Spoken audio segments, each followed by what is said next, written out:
بيقولوا ان من اجمل النعم اللي ممكن ربنا يمن عليك بيها انك تدعي لكل الناس. طب ادعي لكل الناس ازاي؟ صلي على الحبيب عليه الصلاة والسلام. السلام عليكم ورحمة الله وبركاته. من اجمل النعم اللي ربنا ممكن يمن عليك بيها صفاء القلب، تدعي لكل الناس وانت مطمن.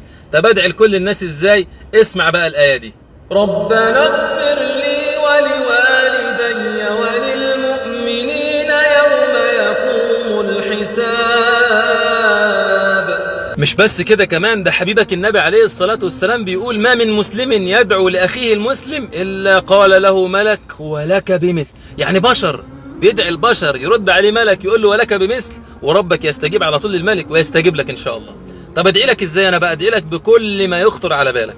ربنا يفرج كربك وييسر امرك ويصلح احوالك ويصلح ذريتك ويصلح بيتك ويديك الامان في كل مكان وزمان، ويديك الحلال في كل وقت وفي كل حين، ويديك الصحبة الصالحة ويرزقك صحبة النبي عليه الصلاة والسلام في الجنة، وتشرب من زمزم في الدنيا وتشرب من ايد النبي في الجنة. قول امين. وانت كمان ربنا يسترك ويجبرك ويصلح قلبك وذريتك ويرزقك بالزوج الصالح لو لسه ما اتجوزتيش، ويصلح زوجك واولادك لو كنت متجوزه، ويجعلك من اهل الصلاح والستر في الدنيا وفي الاخره، ويجعلك في الدنيا من صاحبات الصالحات، ويجعلك في الاخره من صاحبات ورفيقات زوجات الصحابه في الجنة وزوجات النبي كمان في الجنة. قولي امين. وصلوها لكل الناس بنية الدعاء لكل الناس، وملك يرد ولكم بمثل.